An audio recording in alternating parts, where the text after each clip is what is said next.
Video کو شروع کرنے سے پہلے اگر آپ نے ابھی تک ہمارے چینل کو سبسکرائب نہیں کیا تو سبسکرائب کر لیں اور بیل کے بٹن کو لازمی دبائیں۔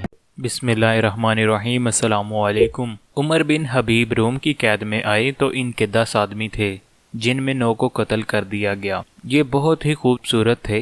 عیسائی بادشاہ نے کہا اگر اپنا دین تبدیل کرو تو میں تمہیں اپنی آدھی ریاست بھی دوں گا اور اپنی بیٹی کی شادی بھی تم سے کرواؤں گا۔ انہوں نے کہا کہ سارا ملک عرب بھی دے دے اور ملک روم بھی ہمیں دے دے، پر ایک پل کے لیے اپنا دین نہیں چھوڑ سکتے ہم۔ بادشاہ کو ایک ترکیب سوجی، اس نے ایک گھر میں انہیں بند کر دیا اور ایک خوبصورت لڑکی کو کہا کہ اس سے گناہ کرواؤ۔ لڑکی آ گئی اور حضرت عمر بن حبیب کو گناہ کی دعوت دینے لگی۔ حضرت نے نظر اٹھا کر اس لڑکی کو نہ دیکھا۔ 3 دن گزر گئے اور پھر 3 راتیں بھی۔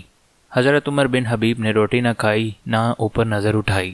لڑکی نے کہا تو کیا بلا ہے، 3 دن سے تو نے نہ کھایا نہ پیا اور نہ تیری نظر اٹھی، تو کون ہے، تو کیا ہے اور تمہیں کون روکتا ہے؟ تو انہوں نے فرمایا اب تو میرے لیے شراب بھی حلال ہے، جس طرح پر میری پیاس پہنچ چکی ہے یہ گوشت بھی حلال ہے۔ سور کا گوشت پکا ہوا تھا۔ انہوں نے کہا کہ میرے رب سے حیا آتی ہے اور وہ مجھے دیکھ رہا ہے، میں یہ کام نہیں کر سکتا۔ لڑکی 3 دن کے بجائے 30 دن بیٹھی رہے تو میں یہ کام نہیں کر سکتا، میں اپنی جوانی پر داغ نہیں لگوا سکتا، یہ ایک امانت ہے۔ لڑکی نے کہا تیرے جیسے انسانیت کے تاج کو میں قتل نہیں ہونے دوں گی۔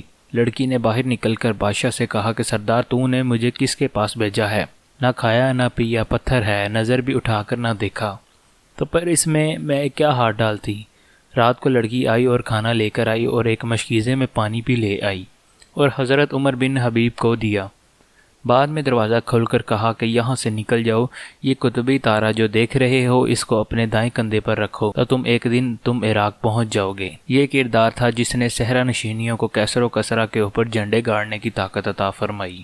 دوستوں مزید بہترین ویڈیوز کے لیے ہمارے چینل کو سبسکرائب کر لیں اور بیل کے بٹن کو دبانا مت بھولیں۔ شکریہ۔